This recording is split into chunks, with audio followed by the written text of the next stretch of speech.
أنت مستر بروجر. أنت أنتم مترجم. أتيتم إلى أفغانستان ثم للعراق، ومن يا ترى بعد العراق؟ هل لكم نية أخرى؟ نو.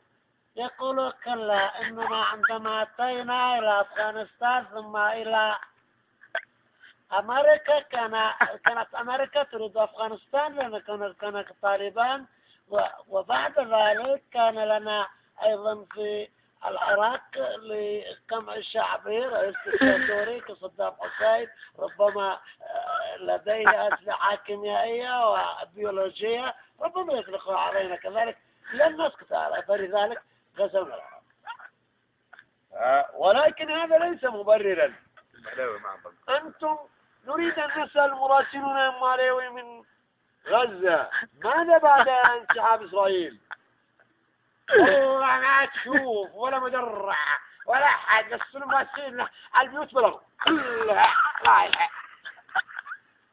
أبو صالح من رام الله، أبو صالح هل هناك شيء جديد؟ والله يا طويل العمر يا ريان، أنا بقول جمال خليك معي. رام الله كلها قايمين فازين الديرة، يقولون بنروح غزة، وإسرائيل كلها مسكر المعابر كلها.